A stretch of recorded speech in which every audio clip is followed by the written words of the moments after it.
नमस्कार साथियों, स्वागत है आपका आपके अपने YouTube चैनल सुदर्शन में। और मैं हूं आपका साथी विजय कुमार सिहाग। गढ़ बड़ा चित्तौड़ का, बाकी सब गढ़इये। दोस्तों, जब जब गढ़ों की बात आती है तो चित्तौड़ का नाम सबसे पहले आता है।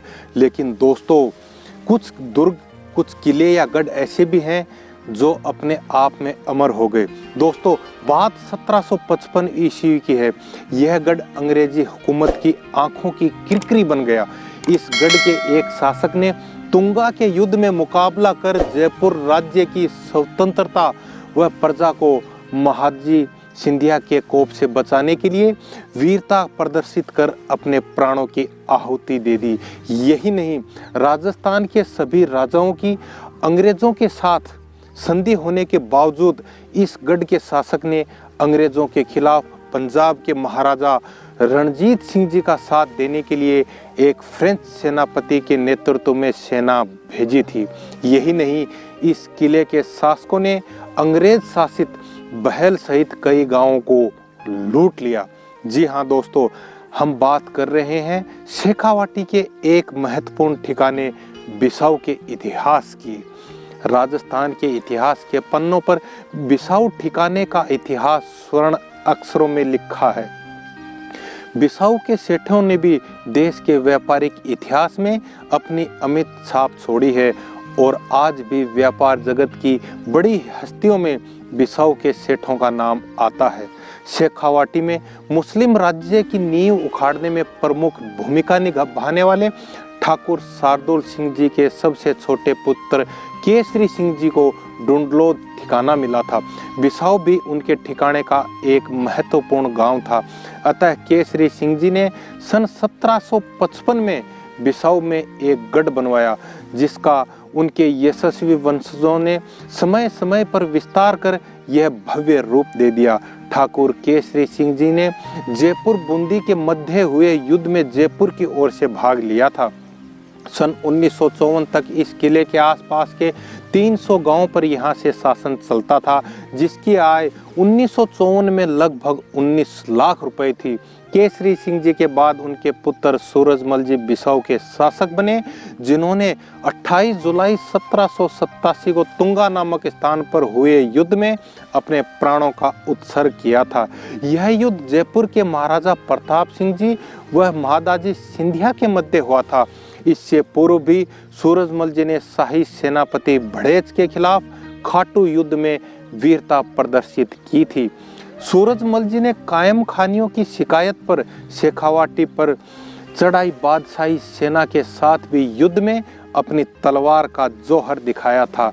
यह युद्ध इतिहास में मांडन युद्ध के नाम से विख्यात है, जिसमें शेखावतों ने जयपुर व भरतपुर की जाट सेना के सहयोग से शाही सेना को धूल चटा दी थी। दोस्तों, सूरजमल जी के बाद श्याम जी सिंह जी बिसाऊ के ठाकुर बने। ठाकुर श्याम सिंह जी बड़े ही निडर, साहसी व स्वतंत्रता प्रेमी थे। वे अंग्रेजी हुकूमत के भी खिलाफ थे और अंग्रेजों के खिलाफ कार्यवाही करने का कोई मौका नहीं चूकते थे। जयपुर राज्य के साथ भी इनके कई विवाद हुए और कई दिनों तक युद्ध भी चला। ठाकुर श्याम सिंह जी पंजाब के महाराजा रणजीत सिंह जी के मित्र थे। सन 1809 में सतलज इलाके को लेकर महाराजा रणजीत सिंह व अंग्रेजों के मध्य संघर्ष चला। तब महाराजा के अनुरोध पर ठाकुर श्याम सिंह जी ने फ्रेंच सेनापति के नेतृत्व में सहायता के लिए सेना भेजी थी।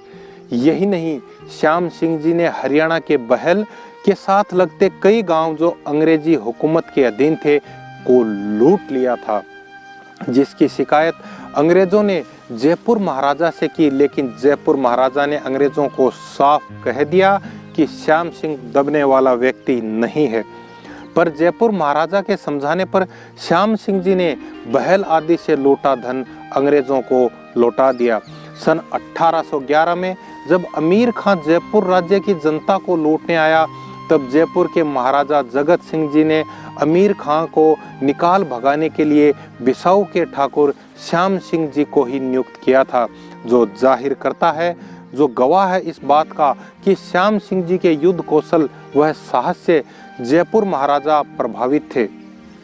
21 दिसंबर 1818 को जयपुर महाराजा जगत सिंह का निधन हो गया, तब उनकी बड़ी रानी ने अपने एक विश्वास पात्र दासी रूपा भंडारण के माध्यम से ठाकुर श्याम सिंह जी को अपना धर्म पिता बनाया, यानी उन्हें अपना संरक्षक बनाया।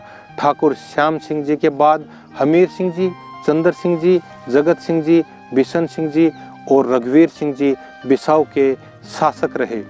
ठाकुर हमीर सिंह जी ने बिसाऊ की उन्नति के लिए कई बड़े बड़े सेठों को मुफ्त में जमीन देकर बिसाऊ में बसाया, ताकि बिसाऊ में व्यापार बढ़े और राज्य प्रगति के पथ पर बढ़े। ठाकुर चंद्र सिंह जी ने बिसाऊगढ़ में चंद्र महल बनवाया, जो देखने लायक है। ठाकुर बिशन सिंह जी को सन 1938 में जयपुर के महाराजा मान सिंह ने रावल की पदवी दी और अगले ही वर्ष उन्हें लेफ्टिनेंट कर्नल की उपाधि से मानद रैंक प्रदान की। रावल बिशन सिंह जी ने अपने जीवन काल में ही सन 1939 में बिसाऊ ठिकाने का शासनाधिकार अपने पुत्र रघुवीर सिंह जी को दे दिया। इस अवसर पर उन्होंने माल निकासी व नील पर लगने वाली ज़कात यानी टैक्स को माफ़ कर दिया। काश्तकारों का बकाया लगान और ठिकाने की जो लाग बाग यानी ठिकाने द्वारा वसूले जाने वाले कई तरह के कर उन्होंने माफ़ कर दिए। बिसाऊ के आखिरी शासक रावल रघुवीर सिंह जी लोकप्रिय शासक थे और उन्होंने अपना ठिकाना बिसाऊ सन 1954 में अन्य देशी राज्यों के साथ भारत के एकीकरण में शहर प्रदान कर दिया। रावल रघुवीर सिंह जी जयपुर की सेना में अधिकारी रहे और वे एक बहुत अच्छे शिकारी भी थे। देश की आज़ादी के बाद रावल रघुवीर सिंह जी ने 1952 में राम राज्य परिषद के बैनर के नीचे विधानसभा का चुनाव लड़ा और चुनाव जीत गए। सन 1962 में स्वतंत्र दल के बैनर के नीचे विधानसभा क्षेत्र मंडावा से विजयी हुए और 1967 में स्वतंत्र दल के टिकट पर ही खेतड़ी विधानसभा से निर्वाचित होकर विधानसभा पहुंचे।